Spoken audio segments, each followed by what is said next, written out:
ശ്രീഹരേ നമ. ഗോപികാ ജീവനസ്മരണം ഗോവിന്ദ ഗോവിന്ദ.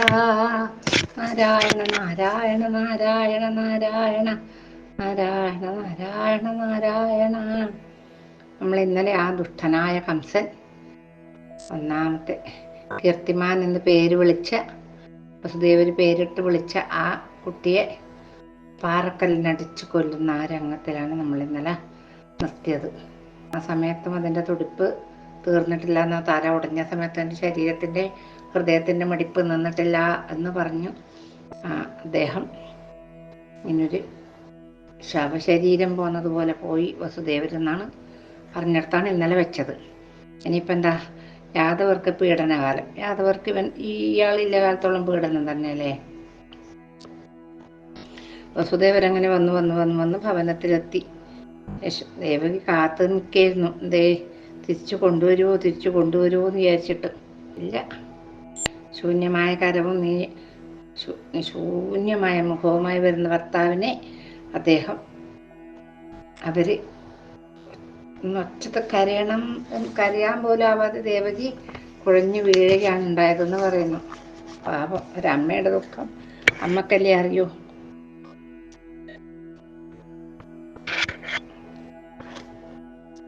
നമുക്ക് ഇന്ന് ഒരു ശ്ലോകം കൊണ്ട് ഭഗവാനെ വർണ്ണിച്ച് ബാക്കി അങ്ങോട്ട് കഥ തുടങ്ങാമെന്ന് വിചാരിക്കുന്നു. ധ്യായൻ സ്ഥൂലമിതം മുകുന്ദ ഭവതോ രൂപം ക്രമത് വൈഷ്ണവം രൂപം പശ്യതി വീതകാമഹൃദയ സദ്യപദം യാതി തേ ദേഹാന്തേ ക്രമമുക്തിമേതി ച ഹരേ യോഗീ സകാമപ്രഭോ മർത്തവ്യോ ഭഗവാൻ ത്വമേവ പരമ സർവാത്മനാ സർവോവതാ. ഭഗവാൻ തന്നെയാണ് ഏത് സമയത്തും സ്മരിക്കേണ്ടതെന്ന് ഈ ശ്ലോകത്തിന്റെ ചുരുക്കം.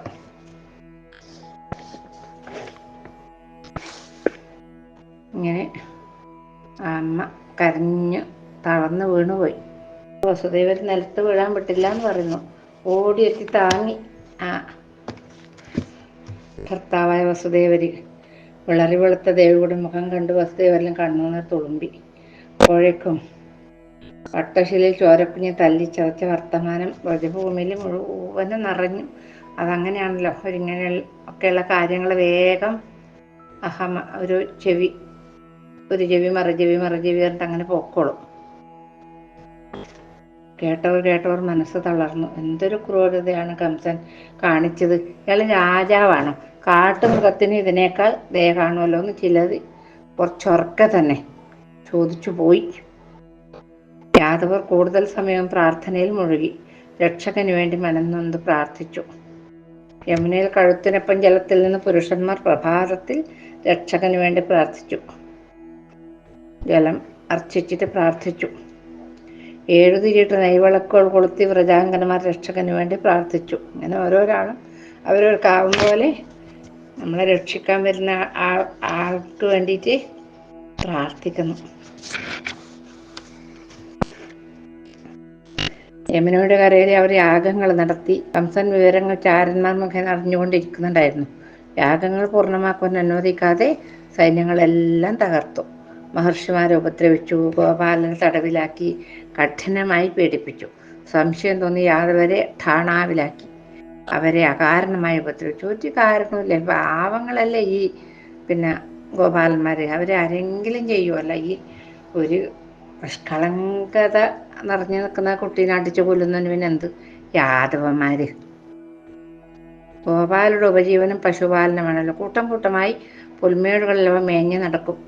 അകിട് വളർന്നു കൊഴുത്ത പൂവാലി പശുക്കൾ ദുഷ്ടനായ കംസന്റെ നിർദ്ദേശമനുസരിച്ച് ഭടന്മാർ ഗോക്കളെ കവർന്ന് തടയുവാൻ ചെന്ന ഗോപാലരെ കൊല്ലുകയും ചെയ്തു. ഇങ്ങനെ അകിട്ട് നിറഞ്ഞു നിൽക്കുന്ന ആ പശുക്കളെല്ലാം ഈ കംസൻ ആൾക്കാരെ പറഞ്ഞിട്ട് ഭടന്മാരെ പറഞ്ഞിട്ട് കൊണ്ടുപോയി. അത് തടുക്കാൻ അവർ അവിടെ തന്നെ കൊല്ലുകയും ചെയ്തു. അതോടെ യമുനയുടെ തീരം അവരിൽ ഭയത്തിൻ്റെ വിത്തുകൾ വിതറി. എങ്ങനെ പോവും, എങ്ങനെ പശുക്കളെ മേയ്ക്കാൻ വിടും എന്നുള്ളൊരു പേടിയായി. അങ്ങനെ ഇവിടെ നിന്ന് ഒഴിഞ്ഞു പോയാൽ മതിയായിരുന്നു എന്ന് അവർ ഇപ്പോൾ വിചാരിക്കാൻ തുടങ്ങി. കംസനെതിരെ ചിന്തിക്കുന്നത് പോലെ ആപത്തുണർത്തുന്നതായി അവർക്ക് തോന്നി. ബുദ്ധിപൂർവ്വം കംസൻ കാരാഗ്രഹത്തിൽ നിന്നും ചില തടവുകാരെ പുറത്തുവിട്ടു. കാരാഗ്രഹത്തിലെ ജീവിതം അവർ യമനയുടെ തീരത്തിരുന്നു ജനങ്ങളെ കേൾപ്പിച്ചു. അവരുടെ മുഖത്ത് ഭയത്തിൻ്റെ കറുത്ത നിഴലുകൾ. അതിനുവേണ്ടി തന്നെയാണ് കുറച്ചാൾക്കാരെ പുറത്തു വിട്ടത്. അപ്പോൾ ഈ കഥകളൊക്കെ പറയുമല്ലോ അവിടെ ഉണ്ടായിരുന്ന ആ ദ്രോഹപ്രവൃത്തിയൊക്കെ. കണ്ണ് കുത്തി പൊട്ടിക്കുക, ആരുള്ള കൊമ്പുകൾ കൊണ്ട് തുട കീറുക, കഴുത്തിനൊപ്പം മണ്ണിൽ നിർത്തി ആനയെ കൊണ്ട് തല തെറിപ്പിക്കുക, കന്തുക ഉരുളുന്നത് പോലെ തല ഉരുണ്ടു പോകുന്നത് കൊണ്ട് ഭടന്മാർ പൊട്ടിച്ചിരിക്കുന്നതിൻ്റെ ഘോഷം അപ്പോഴും കേൾക്കുന്നത് പോലെ പറയുന്ന വ്യക്തി മിണ്ടാതിരുന്നു. കേൾക്കുന്നവർ നിശ്ചലരായി. ഇതൊക്കെയാണ് അവിടെ ചെയ്യുന്നത്. ഇന്നത്തെ പോലത്തെ ജയിലല്ല. ഇന്ന് ചപ്പാത്തിയും ഇറച്ചിക്കറിയും മീൻ പൊരിച്ചതും ഒക്കെയല്ല ഇന്ന്. അവിടെ അതൊന്നുമല്ല. കണ്ണുകൾ പൊട്ടിക്കും. ആരിലെ കൊമ്പ് കൊണ്ട് തുടങ്ങിനെ കീറും, ബ്ലേഡ് കൊണ്ട് കീറുന്നത് പോലെ. കഴുത്തോളം മണ്ണിൽ നിർത്തി. പിന്നെ തല മാത്രമല്ല കാണൂല, തല ആനേനെ കൊണ്ട് തെറിപ്പിക്കും. ആ തല ഇങ്ങനെ ഉരുണ്ട് പോകുന്നത് കണ്ടിട്ട് പൊട്ടി ചിരിക്കും അവർ. അത് കേൾക്കുന്നത് പോലെയാണ് ഈ പാവങ്ങൾ വ്യക്തികൾ. സങ്കടം കൊണ്ട് മിണ്ടാൻ പറ്റുന്നില്ല അവർക്ക്. യമനിലെ ചിറ്റോളങ്ങൾ പോലും നിശബ്ദരായി എന്ന് പറയുന്നു. യാദവരാകെ ഭയന്നു. അവർ പേടിച്ച് നാനാവിധായി. കേകയം, പാഞ്ചാലം, കാരുഷ്യം തുടങ്ങിയ സ്ഥലങ്ങളിലേക്ക് കുടികയറി. നാളെ തങ്ങളുടെ രക്ഷകൻ എത്തുമെന്ന പ്രതീക്ഷയിൽ അവർ വസിച്ചു. യാദവർ ഗോക്കളുമായി കുടികയറുന്നവരും കംസൻ അറിഞ്ഞു. അവൻ്റെ മനസ്സിൽ അനവധി ചിന്തകൾ നിറഞ്ഞു പോകുന്നതും ചാരന്മാരുണ്ടല്ലോ, അന്നേരം കാര്യങ്ങൾ ബോധിപ്പിക്കും അവര്. എല്ലാം അറിഞ്ഞു. അന്നേരം എന്തൊക്കെയോ ചിന്ത അയാളെ മനസ്സിൽ വന്നു. ഒരു കുഞ്ഞിൻ്റെ മരണം കൊണ്ട് തന്നെ ദേവികയും വസുദേവരും തന്നെ വെറുത്തിരിക്കും. അതുകൊണ്ട് അവരും രഹസ്യമായി കുടിമാറിപ്പോകുവാൻ സാധ്യതയുണ്ട്. അതിനനുവദിച്ചാൽ തൻ്റെ പ്രായോഗിക രീതികളെല്ലാം തെറ്റും. അവർ പോയാൽ അവിടെ പ്രസവിച്ചതും അറിയില്ല, കുട്ടി വളരുന്നതും അറിയില്ല, ഒന്നും അറിയില്ലല്ലോ. അതുകൊണ്ട് ഇപ്പോൾ ഇവിടെ വേണ്ട പണിയെടുക്കണം എന്ന് വിചാരിച്ചു. അതുകൊണ്ട് തന്നെ വസുദേവരും ദേവിയും തടവിലാക്കണം. ഇനി ഉണ്ടാകുന്ന കുട്ടികളെ വധിക്കുവാൻ ഇതാണല്ലോ നല്ല ഉപായം. ഇങ്ങനെ കംസൻ ആത്മകഥം ചെയ്തു. അത് സ്വയം മനസ്സിൽ വിചാരിക്കുമ്പോൾ ഒരു സന്തോഷം വന്നു. വസുദേവരെയും ദേവികയും കാരാഗ്രഹത്തിലാക്കി. എല്ലാം സഹിക്കുവാൻ അവർ രണ്ടുപേരും മനക്കരുത്ത് നേടിക്കഴിഞ്ഞിരുന്നു. പിന്നെ ഭഗവാന്റെ അനുഗ്രഹം. ആ കാലത്ത് തന്നെ ജരാസന്ധനുമായുള്ള ബന്ധം കംസൻ ദൃഢമാക്കി. ജരാസന്ധൻ ചക്രവർത്തിയാകുവാൻ പ്രയത്നം ചെയ്യുകയായിരുന്നു ആ സമയത്ത്. കംസൻ അദ്ദേഹത്തെ സഹായിച്ചു. സൈന്യബലം കംസനും വർദ്ധിച്ചു. പരസ്പരം സഖ്യത്തിലായവർ ഏറെ രാജ്യങ്ങൾ ആക്രമിച്ച് കീഴ്പ്പെടുത്തി. ഭാര്യ പിതാവാണല്ലോ ജരാസന്ധൻ, മരുമകനല്ലേ കംസൻ. വേണ്ട പോലെ സഹായിച്ചു. രണ്ടാളും കൂടി വലിയ ഗംഭീരന്മാരായി. ജരാസന്ധനും കംസനും ചോദ്യം ചെയ്യുവാനാവാത്ത ശക്തിയായി വളർന്നു. അതെടുക്കാൻ പറ്റൂല. ഗംഗായമുന സമതലത്തിൽ അവർ ആഘോഷപൂർവ്വം വിളയാടി. തടവിലായ വസുദേവരും ദേവികയും ദുഃഖത്തിലാണ്ട് കഴിഞ്ഞു. ഭവനം തന്നെയാണ് തഴങ്കൽ പാളയം. വേറെ പുറത്തൊന്നുമില്ല, അവിടെ തന്നെ. പട്ടാളക്കാർ വീട്ടിന് ചുറ്റും കാവൽ നിൽക്കുകയാണ്. അപ്പോൾ കെട്ടിയിട്ടിട്ടൊന്നുമില്ല വീട്ടുതടങ്കൽ. പുറത്തു പോകുവാൻ അനുവാദമില്ല. പുറത്തു പോകണമെങ്കിൽ കാവൽക്കാർ പുറകെ ഉണ്ടാകും. എന്നും അധിക നേരം തങ്ങുവാൻ അവകാശവുമില്ല. ആരെയും ഭവനത്തിലേക്ക് അങ്ങനെ കടത്തി വിടാറുമില്ല. ചുരുക്കം ചിലർ മാത്രം തടവിൽ കിടക്കുന്ന വസുദേവ ദമ്പതികളെ കാണുവാൻ എത്തുന്നുണ്ട്. അത് ഈ സന്യാസിമാരോരെങ്കിലും ആയിരിക്കും. നാരദരെ പോലെയുള്ളവർ. കടുത്ത ഏകാന്തത അവരെ പൊതിഞ്ഞു. വിഷ്ണു ഭജനത്തിൽ മുഴുകി യാദവ പ്രമാണിയും ഭാര്യയും കഴിഞ്ഞു. വൃഷ്ണിവംശത്തിൽ പ്രധാനി അക്രൂരനായിരുന്നു. ഭാഗവതപ്രിയനായിരുന്നു അദ്ദേഹം. യാദവരുടെ ദുസ്ഥിതിയിൽ അദ്ദേഹം വല്ലാതെ വേദനിച്ചു. അക്രൂരൻ. നല്ല മനസ്സിലുള്ളവർക്ക് അങ്ങനെ തന്നെയല്ലേ, മറ്റുള്ളവരുടെ കഷ്ടസ്ഥിതി കാണുമ്പോൾ സങ്കടം വരും. കംസന്റെ പരാക്രമം നാൾക്ക് നാൾ വർദ്ധിക്കുന്നു. പരാക്രമത്തോടൊപ്പം സ്വജനങ്ങളോടുള്ള പകയും കൂടുന്നു. ഇത് അവസാനിക്കും. കഠിനമായി തമസകലും മനസ്സിൽ വിചാരിക്കുന്നു. വിഷ്ണു വിരാട് പുരുഷനിൽ ലയിച്ചവതരിക്കും. യമുനയുടെ തീരം ബ്രഹ്മസ്വരൂപന്റെ ചലനത്തിൽ പരിഭൂതമാക്കും. അപ്പോൾ ഈ കംസന്റെ അഹങ്കാരം നിൽക്കും. കംസൻ മരണത്തെ അഭിമുഖീകരിക്കും. യാദവകുലൻ രക്ഷ പ്രാപിക്കും. ഇതെല്ലാം അക്രൂരൻ്റെ ചിന്തകളോ ആഗ്രഹങ്ങളോ ആയിരുന്നു. പാപം. വേദനിക്കുന്നവർ ആശ്വാസം നൽകി വേദനിക്കുന്നവർക്കെല്ലാം ആശ്വാസം കൊടുത്തോണ്ട് ഓരോ ഭവനത്തിലെത്തിക്കോളും ഈ അക്രൂരൻ. അതും കംസൻ അറിഞ്ഞൂടാ. അറിഞ്ഞെങ്കിൽ കംസൻ അക്രൂരനെ കൊല്ലും. ഒരു ദിവസം അക്രൂരൻ വസുദേവരുടെ സമീപം വന്നു. വസുദേവർ അനുജനെ സ്വീകരിച്ചു. അനുജ, നിന്നെ മാന്യമായി ഒന്ന് ഇരുത്താൻ പോലും എനിക്ക് കഴിവില്ലല്ലോ. നീ എന്നോട് ക്ഷമിക്കുക എന്ന് പറഞ്ഞു അക്രൂരൻ. അനിയനാണ്. നേരെ അക്രൂരൻ പറഞ്ഞു, കേട്ടാ, നമുക്ക് തമ്മിൽ ആചാരോപചാരങ്ങൾ വേണം. എന്തിനാ എനിക്ക് വേണ്ടി ഏട്ടൻ അങ്ങനെയൊക്കെ ഉപചാരങ്ങളൊക്കെ പറയുന്നത്? വേണ്ട, ഞാൻ അങ്ങയുടെ അനിയനല്ലേ. അങ്ങ് ഈ തടങ്കലിൽ കഴിയുന്നത് ഭാഗ്യം. പുറത്ത് യാദവർ അനുഭവിക്കുന്ന ദുരിതങ്ങൾ ഓർക്കുമ്പോൾ എത്രയോ ഭേദാണിത് ഈ തടങ്കലി. കംസനെ കുറിച്ച് നന്മയും തിന്മയും പറയാത്ത സാധുക്കളെപ്പോലും രാജാവിൻ്റെ ആൾക്കാർ പിടിച്ചു കൊണ്ടുപോകുന്നു. സുന്ദരികളായ ഗോപാലവധുക്കൾ കംസന്റെ ക്രൂരതക്ക് പര്യായമായി ആത്മഹത്യ ചെയ്യുന്നു. പിടിച്ചുകൊണ്ടുപോയി ഭോഗിക്കൽ തന്നെ അവർ ആത്മഹത്യ ചെയ്യും. കഷ്ടല്ലേ ഇതല്ലേ? എതിർപ്പിന്റെ ആദ്യക്ഷരമിറക്കുന്ന പുരുഷന്റെ നാവ് മുറിക്കും. എന്നിട്ട് അവര് ആർത്ത് വിളിക്കും. അവര്, അയ്യ ജ്യേഷ്ഠ, ഈ ക്രൂരത കാണുവാൻ വയ്യ. വ്രജഭൂമിയിലെ പല ഗ്രാമങ്ങളും ശൂന്യമാണ്. അവരെല്ലാം യമുന കടന്ന് വൃന്ദാവനം കയറി മറിഞ്ഞ് കേകയത്തിലെത്തിക്കഴിഞ്ഞു. എല്ലും തോലുമായ പശുക്കള് വ്രജഭൂമിക്ക് അപമാനമായി അലഞ്ഞു നടക്കുന്നു ജ്യേഷ്ഠ. ഇനിയും ഈ കാഴ്ചകൾ കണ്ടാൽ ഭ്രാന്ത് പിടിക്കും എന്ന് പറഞ്ഞു അക്രൂരൻ. ഭോഗാതകൃതജനോ ഭജൻ സുരഗണാൻ പ്രാപ്നോതി തത്തൽ സുഖം ദേവാ ത്വത്പദപങ്കജാനുഭജനാത് സിദ്ധം സമസ്തം നൃണാം യോ മർത്യോ ഹരിഭക്തിശൂന്യഹൃദയോ വ്യർത്ഥം ഹി തജ്ജീവിതം ജ്ഞാനം തല്ലഭതേതു ഭാഗവതസൽസംഗേന ഭക്ത്യാ നര. ഇപ്പോൾ കംസന്റെ കഥ തന്നെയാണ് പറയുന്നത്. ഭോഗാസക്തി, എല്ലാവർക്കും ഭോഗം. അത്ര കംസനും കംസന്റെ കൃത്യന്മാർക്കും ഒക്കെ വേറൊന്നും വേണ്ടല്ലോ. അങ്ങനെയാണ് പറയുന്നത്. വസുദേവർ അക്രൂരനെ ആശ്വസിപ്പിക്കുന്ന അനിയന. അനുജ, നീ ഭക്തനാണ്, ശ്രേഷ്ഠൻ, ഭാഗവതോത്തമൻ. നീ ധൈര്യം കൈവടിഞ്ഞാൽ പോയില്ലേ. നീ ധൈര്യം കൈവടിയാൻ പാടില്ല. ശക്തി തേട്, നമുക്കൊരു രക്ഷകൻ വരാതിരിക്കില്ല. എൻ്റെ അന്തരാത്മാവ് പറയുന്നു, വരും. വൃന്ദാവനത്തിലെ മൺതരികൾക്ക് പുളകം നൽകിക്കൊണ്ട് നമുക്ക് രക്ഷകൻ ഉദിക്കും. എല്ലാ ഭവനത്തിലും എത്തി അവരെ ആശ്വസിപ്പിക്കണം. രക്ഷകനെ കുറിച്ച് പറഞ്ഞ് ധൈര്യം കൊടുക്കണം. പിന്നെ എല്ലാ യുഗപുരുഷന്റെ കൺമുൻപിലാണ്. അദ്ദേഹം കരമൊഴിയുകയില്ല. നമുക്കൊരു മോചനം ജഗന്നിയന്താവ് തരും. നമ്മുടെ മാർഗം അദ്ദേഹം തുറന്നു തരും. അനുജ, ഓരോ മനുഷ്യനെയും ആശ്വസിപ്പിക്കൂ. ഇനിയും നീ വരണം, പുറം ലോകത്തെ വിവരങ്ങൾ അറിയിക്കണം. എൻ്റെ മനസ്സ് നിന്നെ പോലുള്ളവരുടെ വരവിലാണ് അല്പമെങ്കിലും ആശ്വാസം കണ്ടെത്തുന്നത് എന്ന് പറഞ്ഞു ഏട്ടൻ. അപ്പം അക്രൂരൻ അത് സമ്മതിച്ചു. അദ്ദേഹം പുറത്തു വന്നു തെരുവുകൾ കടന്നു ഗ്രാമത്തിലെത്തി. കംസന്റെ കുതിരകൾ അക്രൂരനെ കടന്നുപോയി. യാദവ രാജാവിനെതിരെ മണ്ടിയാൽ കൊണ്ടുപോയി വധിക്കുവാനാണ് പടയാളികൾ കറങ്ങി നടക്കുന്നത്. അവരിങ്ങനെ കുതിരപ്പുറത്ത് കയറിയിട്ട് ഇങ്ങനെ റോന്തു ചുറ്റുന്ന പണിയാണിപ്പോൾ കംസന്റെ ഭടന്മാർക്ക്. ഇതായിട്ട് എന്തെങ്കിലും പറയുന്നുണ്ടോ? അങ്ങനത്തെ കംസൻ തന്നെയല്ലേ, എപ്പോഴും ഭരിക്കുന്നത് അങ്ങനത്തെ കംസന്മാർ തന്നെ. അക്രൂരൻ ഓരോ ഭവനത്തിലേക്കും കടന്നു ചെന്നു. ഭയന്ന് കഴിയുന്ന യാദവർ ഓരോ കുതിരക്കുളമ്പടിയിലും മരണനൃത്തം കണ്ട് നിൽക്കുകയാണവർ.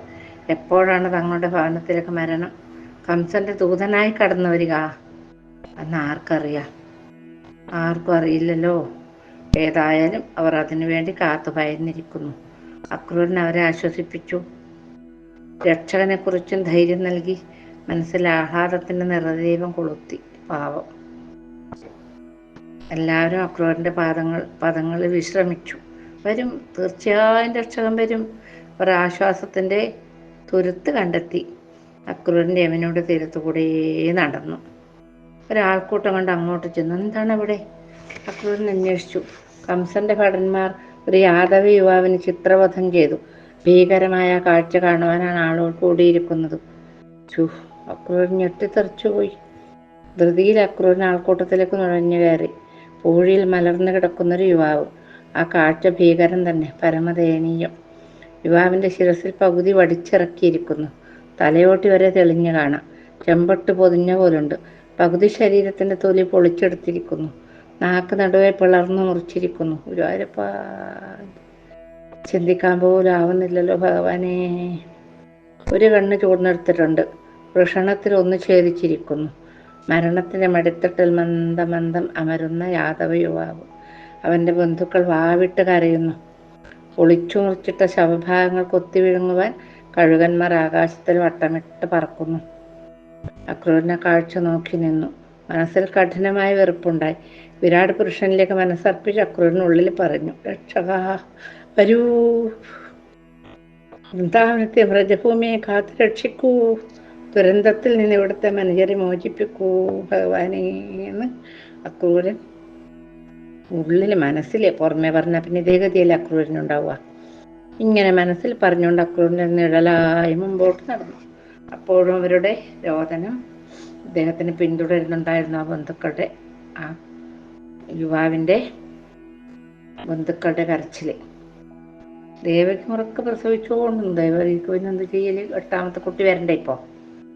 ഓരോ കുഞ്ഞും മരണത്തിൻ്റെ കറുത്ത പൂക്കൾ മാതാപിതാക്കൾക്ക് നൽകി മറഞ്ഞു. അവരുടെ ഓർമ്മകൾ ദേവകിയിൽ കടുത്ത നിശ്ചലത സൃഷ്ടിച്ചു. അവർ മരിക്കാൻ വേണ്ടി ജനിച്ചവരാണ്. ഇന്നലെ ഞാൻ പറഞ്ഞില്ലേ, ഷഡാർഭകർ എന്നാണ് അവരുടെ പേര്. അവർ ഹിരണ്യകശിപുവിൻ്റെ മക്കളായിട്ട് ജനിച്ച കുട്ടികൾ പറഞ്ഞിട്ടുണ്ടായിരുന്നില്ലേ, ശാപം കൊണ്ട്. ഇപ്പം മരവിച്ച മനസ്സിൽ വേദനയൊന്നുമില്ല ദേവകിക്ക്. ഒരു നക്രിയ നടക്കുന്നത് പോലെ നടക്കുന്നു. ദുഃഖത്തിൻ്റെ ഉരുകാത്ത മഞ്ഞുമല പോലെ അവൾ തണുത്തുറഞ്ഞിരുന്നു. അപ്പോൾ വസുദേവർ അവളെ ആശ്വസിപ്പിക്കാറുമില്ല, ഗർഗാചാര്യന് ഉപചാരം ഓതാറുമില്ല, അക്രൂരന്മാർ സന്തോഷത്തിൻ്റെ പദങ്ങൾ ഉച്ചരിക്കാറുമില്ല. നൊന്തുപറ്റ അമ്മയുടെ കൺമുമ്പിൽ തന്നെ ചോരക്കുഞ്ഞുങ്ങൾ ചെമ്പരത്തിപ്പൂക്കളായി കാലൻ നൈവേദ്യമാകുന്ന കാഴ്ച കണ്ട ദേവകിയെ അമ്മയുടെ മുമ്പ് തന്നെ കൊല്ലണപ്പ പരമദുഷ്ടനി. ആർക്ക് കഴിയും അവരെ ആശ്വസിപ്പിക്കാൻ? ആർക്കെങ്കിലും കഴിയുമോ? ഇങ്ങനൊരു പെറ്റമ്മ എൻ്റെ ദുഃഖം തീർക്കാൻ ആർക്ക് കഴിയും? അമ്മ കാലം നമിക്കുന്ന ആ പദത്തിന് മുമ്പിൽ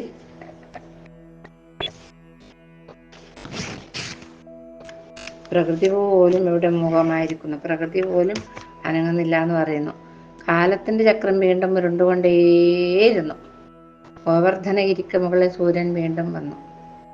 ഇനി എന്ത് ഭൂമിയിൽ എന്ത് നന്മ വന്നാലും തിന്മ വന്നാലും സൂര്യൻ ഇങ്ങനെ ഉദയാസ്തമനം ഉറക്കെ നടത്തിക്കൊണ്ടിരിക്കുമല്ലോ.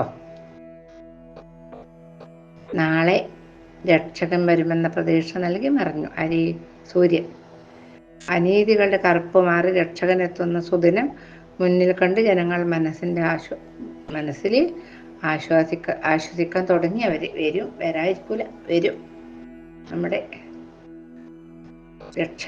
രക്ഷിക്കുന്ന ആള് വരും. ഇങ്ങനെ ഉള്ളിൽ മന്ത്രോച്ചാരണം പോലെ വരും, വരാതിരിക്കില്ല. അങ്ങനെ പറഞ്ഞുകൊണ്ട് അങ്ങനെ പോയി. യമുനയുടെ കരയുള്ള വ്രജഗ്രാമമായിരുന്നു അമ്പാടി. അമ്പാടിയിലെ ഗോപന്മാരുടെ അധിപൻ നന്ദഗോപനാണ്. ആതിഥ്യത്തിനും നല്ല പെരുമാറ്റത്തിനും പുകൾ കൊണ്ട നന്ദഗോപൻ കംസന് കപ്പം കൊടുത്തിരുന്നു. എല്ലാവരും കീഴടക്കും, പിന്നെ കപ്പം കൊടുക്കണ്ടേ. യാദവനായിരുന്നു നന്ദഗോപൻ. വസുദേവർ നന്ദന്റെ സുഹൃത്തായിരുന്നു. സ്നേഹിതന് വന്നു ചേർന്ന അപജയത്തിൽ അന്ന് വല്ലാതെ ദുഃഖിച്ചിരുന്ന സുഹൃത്തിന് ഇങ്ങനൊരു അപകടം ബുദ്ധിമുട്ട് വന്നതുകൊണ്ട് നന്ദൻ വല്ലാതെ ദുഃഖിച്ചു എന്ന് പറയുന്നു. കംസനെ മറുത്തു പറയുവാൻ നന്ദന് കഴിഞ്ഞിരുന്നുമില്ല. കംസന്റെ കറുത്ത മുഖം അമ്പാടിയിൽ എത്തിയിരുന്നുമില്ല. ആ സ്ഥിതിക്ക് ചക്രവർത്തിയുടെ മുമ്പിൽ പൊയ്മുഖവുമായി നന്ദൻ കാലം കഴിച്ചു. പോയ വർഷം നന്ദഗോപനെ കൃഷി ചതിച്ചു. ഒന്നും ഉണ്ടായിട്ടില്ല. അങ്ങനെയല്ലേ, ആ കാലത്ത് മഴ പെയ്യുക, വേണ്ടുന്ന സമയത്ത് മഴ പെയ്യുക, അതൊക്കെ ഇരുന്നാൽ ഇപ്പോഴും കാണുന്നില്ലേ അങ്ങനെ കൃഷി ചതിക്കുന്നത്. വേണ്ടത്ര ഫലം ഉണ്ടായില്ല. തന്മൂലം കപ്പം യഥാസമയം എത്തിക്കുവാൻ കഴിഞ്ഞതുമില്ല. വേനൽ ചതിച്ചതിനാൽ പുൽമേടുകൾ കരിഞ്ഞു. പശുക്കൾക്ക് തീറ്റ ലഭിക്കാതെയായി. പാല് കുറഞ്ഞു. നെയ്യും ലഭിച്ചില്ല. എല്ലാം പരുങ്ങലിലാണ്. എങ്കിലും ഉള്ളതിൻ്റെ ഭാഗം ഇനിയും എത്തിക്കാതിരുന്നാൽ ബാക്കി ഭാഗം ചിന്തിക്കാൻ കഴിയുന്നില്ല നന്ദഗോപർക്ക്. കുതിരവണ്ടികൾ ഒരുങ്ങി, ധാന്യം നിറച്ചു. തൈർക്കുടങ്ങൾ ഒരുങ്ങി, പാൽക്കുടങ്ങളും എടുത്തു വെച്ചു. നെയ്യ് ഭരണികളിലാക്കി, എല്ലാം വണ്ടികളിൽ നിറച്ചു. 15 വണ്ടിയുണ്ട്, മതി. കഴിഞ്ഞ വർഷം 20 വണ്ടിയായിരുന്നു. കൃഷി നശിച്ച വിവരം കംസനും അറിയാം. മഴ എന്നാണ് ലഭിച്ചത്? മണ്ണടരുകൾ ഒരു തുള്ളി ജലത്തിന് ദാഹിച്ചു വലഞ്ഞു. വേഴാമ്പലുകളെപ്പോലെ അഴലേന്തി എത്ര നാൾ വസിച്ചു ഈ ഭൂമി. എത്ര യാഗം നടത്തി, തപസ്സിരുന്നു. അവസാനം മഴ ലഭിച്ചപ്പോഴേക്കും എല്ലാം നശിച്ചു കഴിഞ്ഞിരുന്നു. അത് ആ കാലത്തിലായി. ആ മഴ അന്നേരം വേണ്ടിയിരുന്നില്ല. വിശദമായി ചക്രവർത്തിയെ ധരിപ്പിക്കാം. ഇങ്ങനെ വിചാരിച്ചിട്ട് കുതിരകളെ തെളിച്ചു. മധുരയിലെത്തി. കംസന് കപ്പം കാഴ്ചവെച്ച് തൊഴുതു പറഞ്ഞു, പ്രഭോ ക്ഷമിക്കണേ, വേനൽ ചതിച്ചു, കൃഷിപ്പിഴ വന്നു, ധാന്യം കുറഞ്ഞു പോയി, ക്ഷമിക്കണം. അങ്ങനെ പറഞ്ഞു. അത് കേട്ടിട്ട് കംസൻ പറഞ്ഞു, ദുഷ്ടബുദ്ധി, നിങ്ങൾ താമസിച്ചതിൽ ഞാൻ സംശയിച്ചു, പട നയിക്കണമെന്ന് ഊഹിച്ചു. നിങ്ങൾ ബന്ധുവല്ലാതാവുകയില്ലെന്ന് വിശ്വസിച്ച് ക്ഷമിച്ചു. കൃഷി നശിച്ചു കാണും, വേനൽ കടുത്തതായിരുന്നു. നിങ്ങളുടെ സത്യസന്ധതയിൽ ഞാൻ സന്തോഷിക്കുന്നു. ഓ ദുഷ്ടബുദ്ധി, അടിയന്റെ ഭാഗ്യം, ഒരാഗ്രഹം മനസ്സിലുണ്ട്, പറഞ്ഞുകൊള്ളൂ. കംസന് സാധിക്കാനാവാത്തത് ഈ ലോകത്തും സ്വർഗത്തിലൊന്നുമില്ല. പറയൂ, എന്ത് വേണം? പ്രഭോ, വസുദേവർ എൻ്റെ സുഹൃത്താണ്.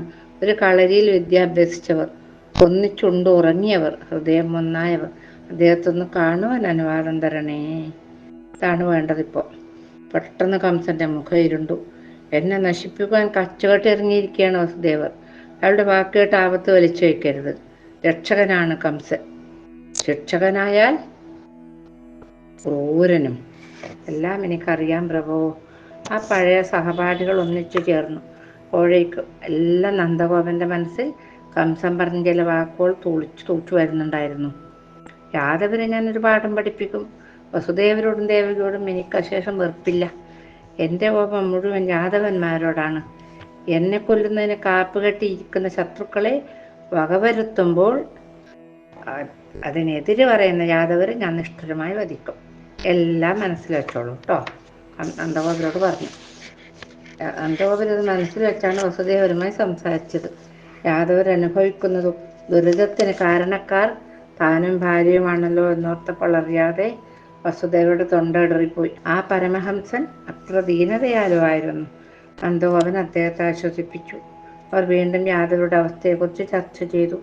അല്പനിമിഷങ്ങൾക്കുള്ളിൽ ഗർഗാചാര്യനും അക്രൂരനും അവിടെ എത്തി. സന്തോഷമായില്ലേ? അവർക്ക് എപ്പോഴും എവിടെയും ചെല്ലുവാനും ചൊല്ലുവാനുമുള്ള സ്വാതന്ത്ര്യം കംസൻ കൊടുത്തിട്ടുണ്ട്. നന്ദഗോപരും വസുദേവർ ആചാര്യനെ വണങ്ങി അക്രൂരന് സ്വാഗതോക്തികൾ നൽകി. വസുദേവർ അല്പം സംശയത്തോട് ചോദിച്ചു, മഹാമനെ, നാം പ്രതീക്ഷിക്കുന്ന രക്ഷകൻ യാദവകുലത്തിൽ തന്നെ ആയിരിക്കുമോ പിറക്കുക? മുനി ചിരിച്ചു കൊണ്ടുവന്നു, സംശയം എന്ത്? ഇവിടെ ഗോകുലത്തിൽ തന്നെ പിറക്കും, വിശ്വസിക്കുക. അവനാണ് ധർമ്മത്തിന്റെ വഴിയിലെ മുൻയാത്രക്കാരൻ. വസുദേവർക്ക് ഹൃദ്യമായി ആ വാക്കുകൾ. അനുഭവിച്ചു തീർക്കുന്ന വേദനയിൽ കവിഞ്ഞ ഫലമുണ്ടാവുക. ആശ്വാസം കൊള്ളാൻ ഒരു മനുഷ്യൻ അതിൽ പരൊന്നും വേണ്ടല്ലോ. അവർ നാൽവരും യാദവരുടെ അവസ്ഥയെക്കുറിച്ച് ചർച്ച ചെയ്തു. വസുദേവരുടെ ആദ്യ ഭാര്യയാണല്ലോ രോഹിണി. വസുദേവർ രോഹിണിയോട് പറഞ്ഞു, നന്ദഗോപൻ എൻ്റെ പ്രിയ സുഹൃത്താണ്. നീയും കൂടെ ഇവിടെ വസിക്കുന്നത് പൊരുത്തമാവുകയില്ല. മാത്രമല്ല കംസന് സംശയമേറുകയും ചെയ്യും. അതുകൊണ്ട് നന്ദഗോപനോടൊപ്പം പോവുക. ഒരു സഹോദരിയെപ്പോലെ അദ്ദേഹം നിന്നെ കാത്തുകൊള്ളും.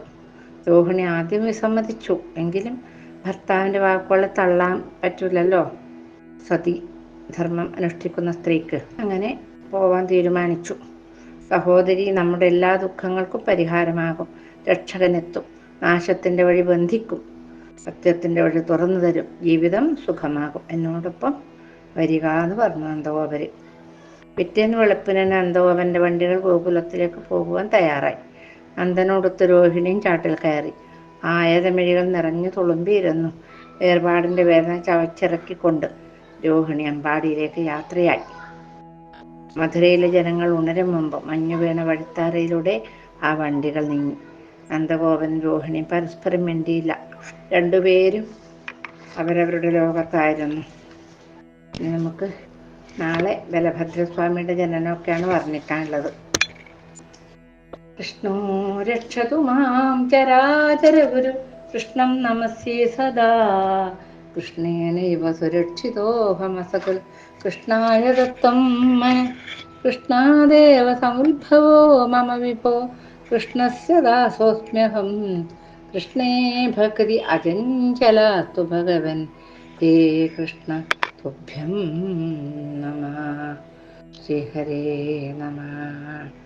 എല്ലാം ഭഗവാന്റെ ആളെ ഭൂമിയിൽ അവതരിക്കാൻ പോകുന്ന പൊന്നുണ്ണിക്കണ്ണൻ്റെ ഇപ്പോഴും നമ്മുടെ ഹൃദയത്തിലും എല്ലാത്തിലും നിറഞ്ഞു നിൽക്കുന്നതുമായ ആ പൊന്നുണ്ണിക്കണ്ണൻ്റെ തൃപ്പാദപത്മങ്ങൾ സമർപ്പിച്ച് നമുക്ക് കായേന വാചാ മനസേന്ദ്രിയർവാ ബുദ്ധ്യാത്മനാ വാ പ്രകൃതേ സ്വഭാവാത് കരോമി യദ്യൽ സകലം പരസ്മൈ നാരായണായേതി സമർപ്പയാമി.